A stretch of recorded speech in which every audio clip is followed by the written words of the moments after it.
তো বন্ধুরা, একটা নতুন ব্লগে তোমাদের অনেক অনেক স্বাগত।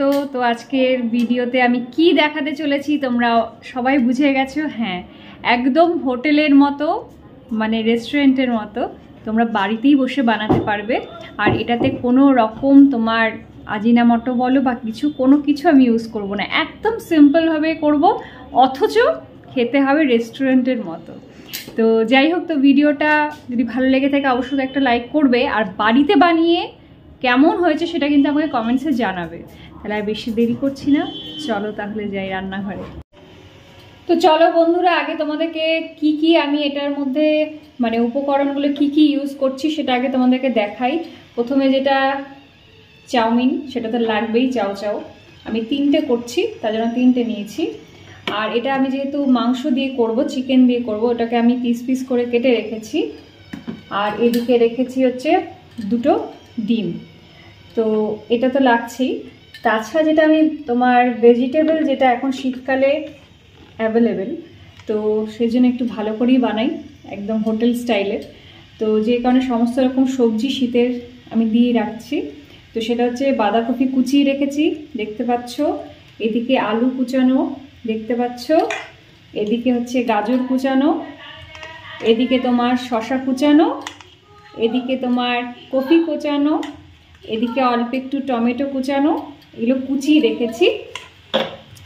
আর এই সাইডে রেখেছি হচ্ছে পেঁয়াজ কুচি, অল্প একটু রসুন কুচি, লঙ্কা কুচি, একটু আদা কুচি, ধনেপাতা যেহেতু এখন আমাদের আছে, ধনেপাতা কুচি, আর দিয়ে রেখেছি হচ্ছে লেবু। এই হয়েছে আমার উপকরণ।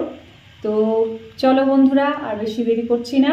আমি অলরেডি তোমার গরম হতে বসিয়ে দিয়েছি, জলের মধ্যে তেল দিয়ে চাউমিনগুলোকে সেদ্ধ করবো বলে। চাউমিনগুলো আমি এবার দিয়ে দিই।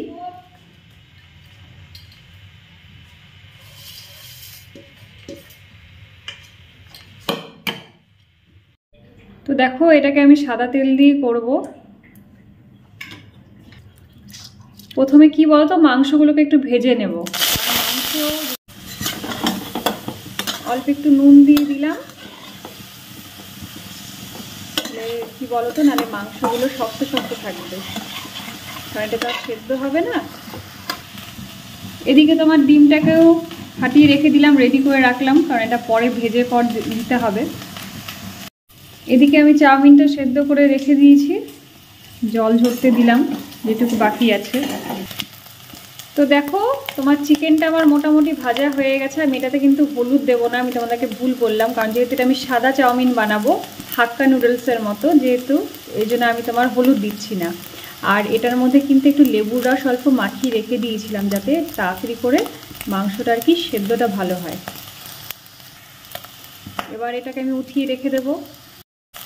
এবার ডিমটার মধ্যে অল্প একটু নুন দিয়ে দিলাম, এটাকেও ভেজে একবারে উঠিয়ে রেখে দেবো। তো দেখো, ডিমটা আমার ভাজা হয়ে গেছে, এটাকে এবার উঠিয়ে রেখে দিই। এবার সব সবজিগুলোকে এক এক করে ভেজে নেবো, আর সাদা তেল দিয়েই করবো, যেহেতু চাউমিনটা সাদা তেল দিয়ে খেতেই ভালো লাগে। তো এবার সব সবজিগুলো এক এক করে ভেজে নেবো।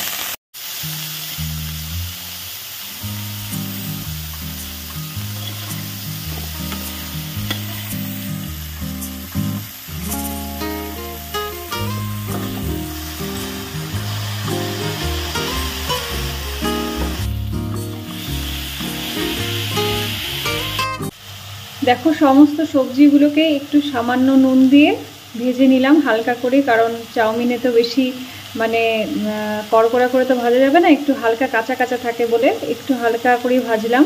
আর এদিকে কপিটাকে ভেজে আগেই তুলে রেখেছি, নাহলে তো গলে যাবে। আবার একটু সাদা তেল দিয়ে দেবো। এবার পেঁয়াজ রসুনগুলো ভেজে নেব। পেঁয়াজটা দিয়ে দিলাম, রসুনটা দিয়ে দিলাম, আদাটা দিয়ে দিলাম,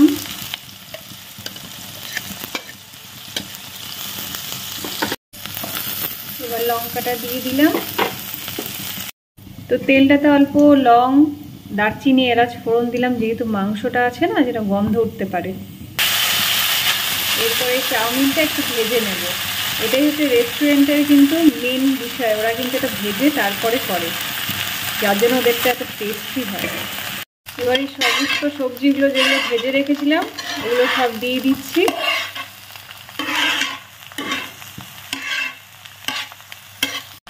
এবার এই চিকেনের যে ভাজা, চিকেন ভাজা, ডিম ভাজা এগুলো যে করে রেখেছিলাম এগুলোও সব দিয়ে দিচ্ছি। এটার উপরে অল্প লেবুর রসটা দিয়ে দিচ্ছি।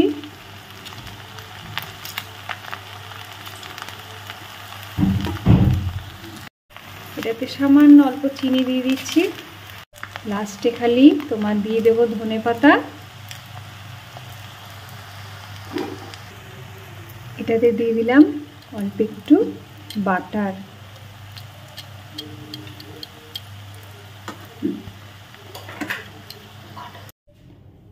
তো দেখো বন্ধুরা, রেস্টুরেন্টের মতো হলো না? এটাতে চিংড়ি মাছ থাকলে আরও ভালো হতো। কেউ এটা সস দিয়ে কেউ খেতে পছন্দ করে, কেউ মানে যে যেটা দিয়ে পছন্দ করে সে সেটা দিয়ে খাবে। আর তোমরা কিন্তু বাড়িতে অবশ্যই আমাকে বানিয়ে জানাবে যে কেমন হলো টেস্টটা, রেস্টুরেন্টের মতো হলো কি না। তো যাই হোক বন্ধুরা, আজকের মতো ভিডিওটা আমি এখানেই শেষ করছি। তোমরা করে বাড়িতে অবশ্যই দেখো। তাহলে আজকের মতো টাটা।